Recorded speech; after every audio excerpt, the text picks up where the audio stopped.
Morning বন্ধুরা, কেমন আছো সবাই? আশা করি আমার পরিবারের সমস্ত বন্ধুরা খুব ভালো আছে আর সুস্থ আছে। আমি মৌমিতা চলে এলাম আবার একটা নতুন ভিডিওর সাথে। সকালবেলা হালকা ঠান্ডা রয়েছে, ঘুম থেকে উঠেই এক গ্লাস গরম জল দরকার। সকালের দিকটা বেশ ঠান্ডা ঠান্ডা ভালোই থাকছে দেখছি, 20 ডিগ্রি 21 ডিগ্রি মতন টেম্পারেচার থাকে। আর এখন বাজে সকাল 6টা, আর এখন থেকেই ব্লগটা শুরু করে দিলাম। সকাল থেকে কাজ শুরু করার সাথে সাথে ভিডিও যদি শুরু করতে না পারি না, বেলা হয়ে গেলে দেখেছি আর ভালোই লাগে না। সেই জন্য সকাল থেকেই শুরু করার চেষ্টা করি। আর আগের দিন রাতে সবজি কিছু কেটে রাখা হয়নি, বেশ লেট হয়ে গিয়েছিল, সেই জন্য সবজি কেটে রাখতে পারিনি। সকালবেলায় তাড়াতাড়ি করে সবজি কেটে নিয়েছি। আজ ফুলকপির তরকারি করব আর ভাত বানাবো সকালবেলা। পরীকে সেটাই টিফিনে দিয়ে পাঠিয়ে দেবো, তারপর বেলার দিকে একটু মাছ বানাবো, সময় করে নিয়ে সেটা করব। যাই হোক, সারাদিনের কাজকর্মগুলো তো করতে থাকবোই, একঘেয়েমি লাগলেও কিন্তু প্রতিদিনের কাজগুলো আমাদের করতেই হবে। আর তার সাথে কিন্তু আজ একটা খুব ভালো বিষয় নিয়েও কথা বলবো। এই যে একঘেয়েমি লাগাটা, এটা কিন্তু আমাদের প্রত্যেকের জীবনের কথা। আসলে আমরা প্রত্যেকেই যে যার নিজের কাজের মধ্যে কিন্তু যতই ব্যস্ত থাকি বা নিজেকে ব্যস্ত রাখার চেষ্টা করি না কেন, প্রতিদিনের একই কাজগুলো করতে করতে না অনেকটা একঘেয়েমি চলে আসে। সেটা আমাদের হাউসওয়াইফদের ঘর সংসারের কাজ হোক, অথবা যারা চাকরিজীবী, চাকরি করে তাদের ক্ষেত্রেও, আবার যারা স্টুডেন্ট তাদেরও ক্ষেত্রেও কিন্তু পড়াশোনার ক্ষেত্রে অনেক সময় ডিমোটিভেট হয়ে পড়ে। নিজেকে মোটিভেট রাখাটা কিন্তু খুব ইম্পর্টেন্ট। নিজেকে মোটিভেট রাখতে পারলে কিন্তু নিজেদের কাজগুলো খুব এনার্জি সহকারে করাও যাবে না, আর কাজগুলো না খুব একটা ভালোও হবে না। আর এই যে আমি পরীকে রেডি করে দিয়েছি, আর আজকে পরী দেখেছো হাওয়াই চপ্পল পরে স্কুল যাচ্ছে। আসলে হয়েছে কি, ওদের আজকে ট্যুর আছে, ঘুরতে নিয়ে যাবে আর্ট অফ লিভিং যোগা সেন্টারে। তার জন্যই ম্যামেরা বলে দিয়েছে যে স্যান্ডেল পরে আসতে। আর যেহেতু আলাদা কোনো স্যান্ডেল নেই, সেই জন্য চপ্পল পরেই পরে স্কুলে চলে যাচ্ছে। আমি তবু বলেছিলাম যে স্কুলের জুতোটাই পরে যা, খুলে তারপরে না ভিতরে ঢুকবি। কিন্তু বলল যে না মামা, ম্যাম বলে দিয়েছে চপ্পল পরেই আসতে, মানে স্যান্ডেল পরে আসতে। আমি আবার চপ্পল বলছিলাম। যাই হোক, পরীক্ষা স্কুলে দিয়ে এসে এবার বাকি বাকি কাজগুলো করে নেব।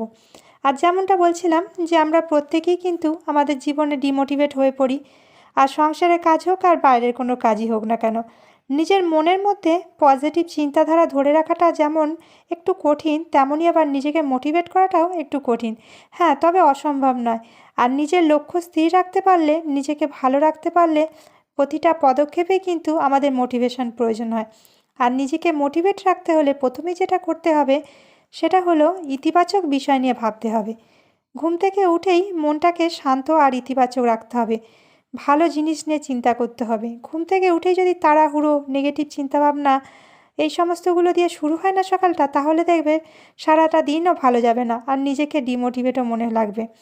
তাই সময়টা যাতে ভালো যায় তার জন্য কিন্তু সকালে ঘুম থেকে ওঠার পরে মনটাকে শান্ত রাখতে হবে। আর মন শান্ত রাখতে গেলে, নিজেকে মোটিভেট করতে গেলে কিন্তু একটু মেডিটেশান, একটু প্রাণায়াম, অথবা যদি একটু খোলা বাতাসের নিচে একটু হাঁটতে পারা যায়। বেশি সময় কেন করবে, 15 মিনিটই সময় নিয়ে করো। অথবা একটু সময় করে সকালের 5 মিনিট একটু ঈশ্বরের সামনে বসে একটু প্রার্থনা দিয়ে যদি দিনটা শুরু করতে পারো না, দেখবে দিনটা কিন্তু ভালো যাবে। আর এখানে দেখো, আমি আগে বেডরুমটা ক্লিন করে নিলাম, তারপরে কিন্তু বাকি কিছু রান্না বাকি আছে, সেগুলোও করব। আর সেকেন্ড পয়েন্ট যেটা বলবো, কাজের মধ্যে নির্দিষ্ট একটা লক্ষ্য নির্ধারণ করতে হবে। প্রত্যেকের কাজেই কিন্তু, সেটা সংসারের কাজ হোক বা পড়াশোনার ক্ষেত্রেই হোক, কাজ শুরুর আগে নির্দিষ্ট একটা লক্ষ্য নির্ধারণ করাটা কিন্তু খুব ইম্পর্টেন্ট। কোনটার পর কোনটা করব আর কেন করব, সেটা ভেবে নিয়ে কিন্তু ছোট ছোট ধাপে ভাগ করে নিতে হবে। আর সেইভাবেই কিন্তু কাজটাকে কমপ্লিট করার জন্য একটা টার্গেটও রাখতে হবে। জীবনে টার্গেট না থাকলে কোনো কাজেই কিন্তু আমাদের মনের মধ্যে এনার্জি পাওয়া যায় না। আমাদের যেমন একটা সংসারের কাজেরও টার্গেট থাকে যে হ্যাঁ, সময়ের মধ্যে কাজটা কমপ্লিট করতে হবে, করলে তারপরে নিজের জন্য একটুখানি রেস্টের টাইম পাবো। হ্যাঁ, নিজের জন্য একটু ব্রেক দেওয়াটাও কিন্তু প্রয়োজন। এটাই আমার 3 নম্বর পয়েন্ট, যে কাজের মাঝে কিন্তু একটু ব্রেক দাও। যেমনটা বললাম যে নিজের টার্গেট পূরণ করে নিয়ে নিজেকে একটু ব্রেক দিতে হবে। কিছুক্ষণ বিশ্রাম নাও, অথবা ভালো লাগার কোনো কাজ হতে পারে সেটা করে নাও।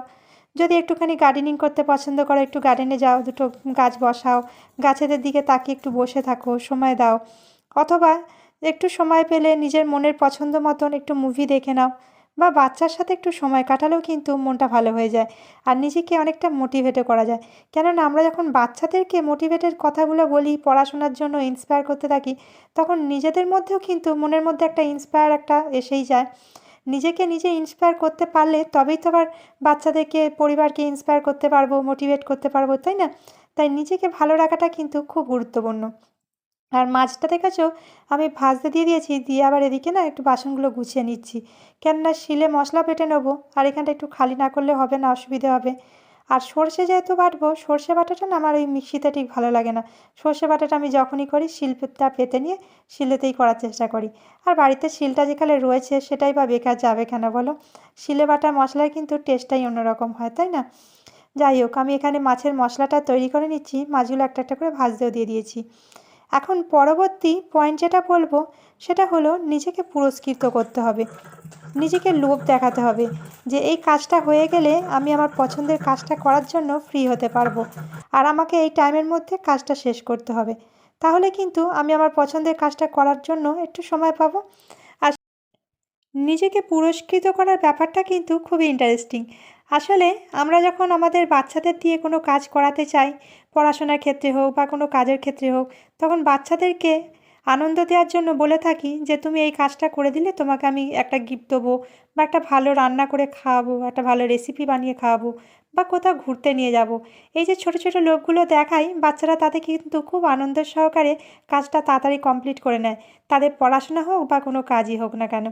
সেরকমই আমাদের বড়দেরও কিন্তু সেই জিনিসটার প্রয়োজন রয়েছে। নিজেকে ইন্সপায়ার করার জন্য কিন্তু ছোটো ছোটো একটু যদি পুরস্কার দেওয়া যায়, একটু লোভ দেখানো যায়, তাহলে কিন্তু দেখবে কাজগুলো চটপট হয়ে যায়। আর আমাদের যারা আমরা গৃহিণী, সারাদিনের তো একঘেয়েমি এসেই যায় প্রতিদিনের একই কাজ করতে করতে, কিন্তু তবুও আমাদের করতেই হবে, আমরা সেটা ভালোভাবেই জানি যে আমাদের করতেই হবে। আর করতে যেগুলো হবে সেগুলোকে একটু সময়ের মধ্যে করে নেওয়াটাই কিন্তু বেটার। যদি কাজটা ফেলে রেখে দিয়ে অনেকটা টাইম বিশ্রাম নিতে বসে যাই, বা হাতে মোবাইলটা নিয়ে যদি দেখতে দেখতে অনেকটা সময় কাটিয়ে দিই, সেক্ষেত্রে কিন্তু সময়টাও পেরিয়ে যাবে, আর কাজে না আর নতুন করে আর এনার্জিটা ফেরত আসবে না। একবার দেখবে কাজ করতে করতে বসে গেলে না আর কাজে এনার্জি পাওয়া যায় না। যাই হোক, এখানে না আজকে কুমড়ো দিয়ে মাছের মাথা দিয়ে একটা রেসিপি বানাচ্ছিলাম। আমি তার জন্য পেঁয়াজ, টমেটো, আদা, রসুন সমস্তটা মশলাটা কষে নিয়েছি। তারপরে মুড়োগুলো দিয়ে দিলাম যেটা ভেজে রেখেছিলাম, আর ভেজে রাখা কুমড়োটা মিশিয়ে ভালো করে আর কি কষিয়ে নিয়ে অল্প সামান্য জল দিয়ে আর নরম করে নেবো কুমড়োটা। কুমড়োটা যদিও অনেকটা নরম হয়েই গেছে ভাজার সময়, তাও জল দিয়ে কিছুক্ষণের জন্য ঢেকে রাখবো। তারপরে লাস্টে একটুখানি গরম মশলা গুঁড়ো দিয়ে নামিয়ে নেবো। আর এখানে আমার মাছের ঝালটাও রেডি হয়ে গেছে, দুপুরে রান্না একদম কমপ্লিট। এখন চলে যাব পরবর্তী পয়েন্টে। ইন্সপিরেশান খুঁজে বের করো, এমন কিছু খুঁজে বের করো যা তোমাকে তোমার কাজগুলো করতে ইন্সপায়ার করবে। যেমনটা বলছিলাম, নিজেকে ইন্সপায়ার করাটা কিন্তু খুব প্রয়োজন, আর তার জন্য কিন্তু তোমার ইন্সপিরেশানটা খুঁজে বার করতে হবে তোমাকে। আর তার জন্য তুমি মোটিভেটেড বই পড়তে পারো, মোটিভেটেড কোনো ভিডিও দেখতে পারো, বা পডকাস্ট দেখো।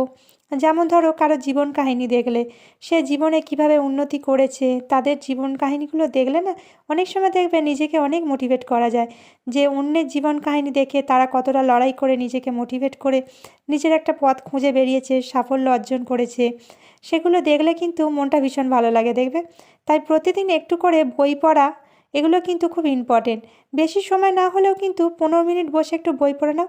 বই পড়লে দেখবে আমাদের মানসিক বিকাশের সাথে সাথে মস্তিষ্কের রিল্যাক্সেশনও হয়ে যায়। তাই নিজেকে ভালো রাখতে গেলে নিজের ভালো লাগা মোটিভেশান ভিডিওটাও কিন্তু একটু দেখে নিতে পারো।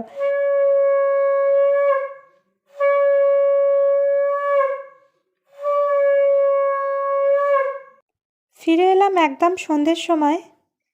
দুপুরবেলাটা আমি একটুখানি ব্রেক নিয়ে নিই, দুপুর ঠিক বলা চলে না, পরীকে স্কুল থেকে 3:30-র সময় নিয়ে আসার পরে বিকালের টাইমটা একটু ব্রেক নিয়ে নিই। একটু পরীর সঙ্গে সময়টা কাটাই, পরীর সঙ্গে গল্প করি, ও স্কুলে সারাদিন কী করেছে না করেছে সেই সমস্ত গল্প করা, বা একটু বসে নিজের পছন্দের ভিডিওগুলো দেখা। এই যে নিজের জন্য একটু সময়টা কিন্তু সারাদিনের মধ্যে দেওয়াটা খুব প্রয়োজন। নিজের পছন্দের বই পড়া হোক, নিজের ভালো লাগার কাজটা করা হোক, সেইটুকুনি সময়টা কিন্তু নিজেকে একটু দিতে হবে। তাহলেই কিন্তু আবার নতুন করে একটা এনার্জি ফেরত পাওয়া যাবে। আর আমি এখানে সন্ধ্যের সময় একটু চা বসে দিয়েছি, পরির জন্য দুধ গরমও করে নিয়েছি। ওই যে বললাম নিজের জন্য একটু এনার্জি দরকার, আর আমার এনার্জি কিন্তু এই চায়েতে, কেন জানি না যতই চেষ্টা করি না কেন চায়ের নেশাটা কিন্তু ছাড়তে পারে না, একটু চায়ের নেশা রয়েছে কিন্তু। মানে এই আগের মাসেরটা, আগস্টের না, এটাই তো আগস্ট চলছে। ও সরি, সেপ্টেম্বর পড়ে গেছে। হ্যাঁ, আগস্টে 4টে প্রজেক্ট ছিল, 4টে প্রজেক্টের 4টে সার্টিফিকেটই পরি পেয়ে গেছে, ফার্স্ট র্যাঙ্কেরগুলো পেয়েছে। তারপর আরও 2জন পাবে। 4টে সার্টিফিকেট পেয়ে গেছে। আর ওইখানে তো একটা সার্টিফিকেট রেখেছিলাম, ওটা বার করে দে, একসঙ্গে কাবার্ডের মধ্যে তুলে রাখবো ফাইলেতে। আচ্ছা আমি দেখছি, বার করছি। বাচ্চাদেরও কিন্তু তাদের পড়াশোনায় এনার্জি আনার জন্য স্কুল থেকে ভালোই একটা বুদ্ধি বার করেছে। যতগুলো প্রজেক্ট, যতগুলো হাতের কাজ দেবে না, যে ভালো করবে তাকে একটা করে সার্টিফিকেট দেওয়া হবে। এই যে একটা পুরস্কার করার লোভটা, কিন্তু এটা বাচ্চাদের মধ্যে একটা এনার্জিটা আরও বাড়িয়ে দেয়। যদিও ওদের ক্লাস থেকে কয়েকটা বাচ্চা মাত্রই করে, প্রত্যেকে করে না বলেই সার্টিফিকেটগুলো পায় না। যদি নিজেদের কাজগুলো ভালো করে করে তাহলে কিন্তু সবাই পাবে। যাই হোক, এখন চলে যাব আমার পরবর্তী লাস্ট পয়েন্টে, নেগেটিভ মানুষদের থেকে এড়িয়ে চলা। যারা নেগেটিভ ধরনের চিন্তাভাবনা করে, নিজেদেরকে সবসময় ডিমোটিভেট করে ফেলে, তার সাথে অন্যদেরকেও, সেই ধরনের মানুষদের থেকে একটু এড়িয়ে চলা কিন্তু প্রয়োজন রয়েছে। তাহলে দেখবে নিজেকে জীবনে মোটিভেট করতে পারবে। আর আমি কিন্তু এখানেই আজকের ভিডিওটা শেষ করে দিলাম। ভিডিওটাকে আর বড় করলাম না, কেননা ভিডিওটা এমনি বড় হয়ে গেছে। আর সন্ধ্যের দিকে এই সমস্ত কাজগুলো করে নিয়ে না, আবার পরীকে একটুখানি পড়াতেও হবে, ওর পাশে একটু বসতে হবে, একটু ওকেও আর কি দেখভাল করার প্রয়োজন রয়েছে। যাই হোক, এখানে দেখো অনেকগুলো জামা কাপড় জড়ো হয়েছিল, সমস্তটা গুছিয়ে নিয়েছি। যদিও আজকে আর আয়রন করিনি, আয়রনটা আবার পরে করে নেবো। আর নিজের জন্য একটু সময়টা তো দেওয়া দরকার। এই যে আমরা গৃহিণীরা কিন্তু নিজেদের যত্ন নিতে ভুলে যাই। আমি কিন্তু আকচার দিনই এরকম রাতের দিকে চুল আঁচড়াতে না ভুলে যাই, আর ভালো লাগে না। সেই জন্য ভাবলাম যে সন্ধ্যের সময় এই কাজটা করে নিই, যাতে করে আর রাত্রে আর ভালো লাগে না। তাও সন্ধ্যে ঠিক বলা যাবে না, রাত্রির 8:30 মতন বেজে গেছে প্রায়। পরীর পড়াও বাকি আছে, আবার রাতের রান্নাও, সমস্তটাই করব। যাই হোক, ভিডিওটা ছেড়ে যাবার আগে তোমাদের মতামত জানাতে ভুলবে না। আর ভিডিওটা ভালো লেগে থাকলে অবশ্যই একটা লাইক করতে ভুলবে না। আর যদি কেউ নতুন বন্ধু হয়ে থাকো চ্যানেলের প্রথমবার, চ্যানেলটা সাবস্ক্রাইব করে নিয়ে পাশে থাকার অনুরোধ রইল। দেখা হবে আবার নেক্সট কোনো ভালো ভিডিওর সাথে, নেক্সট কোনো ভালো টপিক নিয়ে। সবাই ভালো থেকো, সাবধানে থেকো, সুস্থ থেকো।